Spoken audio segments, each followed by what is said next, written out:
The Upanishads in two parts. Part 2, translated by F. Max Muller.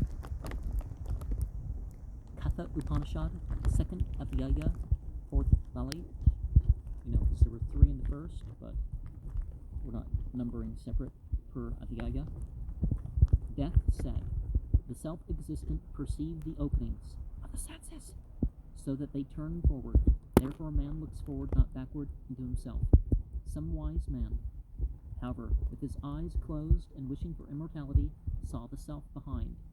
Children follow after outward pleasures and fall into the snare of widespread death. Wise men only, knowing the nature of what is immortal, do not look for anything stable here among things unstable, that by which we know form, taste, smell, sounds, and loving touches, by that also we know what exists besides. This is that which thou hast asked for. The wise, when he knows that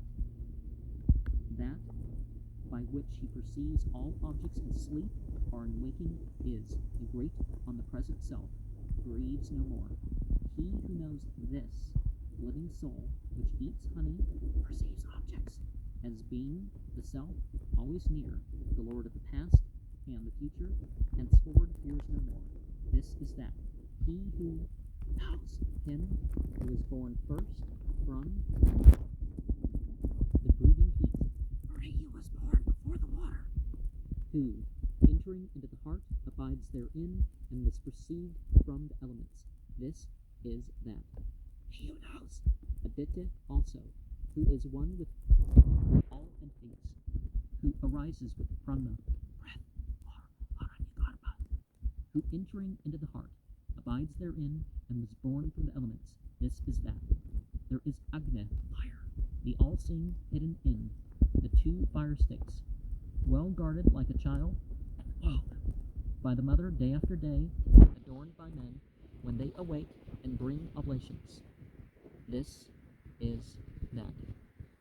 And that whence the sun rises, and whither it goes to set, there all the light beings are contained, and no one goes beyond. This is that. What is here visible in the world, the same is there, invisible in Brahman. And what is there, the same is here. He who sees any difference here between Brahman and the world goes from death to death. Even by the mind, this Brahman is to be obtained, and then there is no difference whatsoever. He goes from death to death who sees any difference here.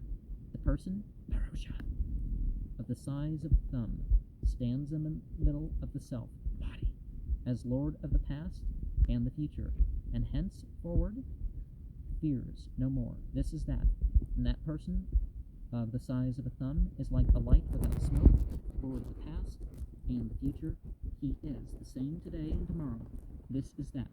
As rainwater that has fallen on a mountain ridge runs down the rocks on all sides, thus does he who sees a difference between qualities run after them on all sides. As pure water poured into pure water remains the same, thus, O Gautama, is the self of a thinker who knows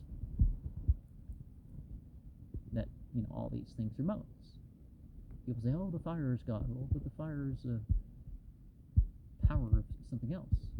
And perhaps maybe that something else is an entity that's emissary of something else. And, anyways. The Katha Upanishad 3:13, the size of a thumb, verse 12, 5:8. This is that. All the devas are contained.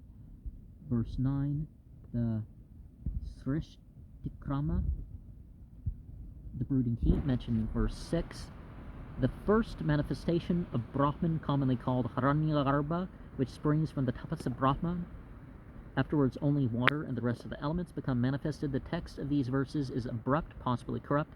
The 2 accusatives, Tishthuntam and Tishthuntim, seem to me to require Veda to be supplied from verse 4.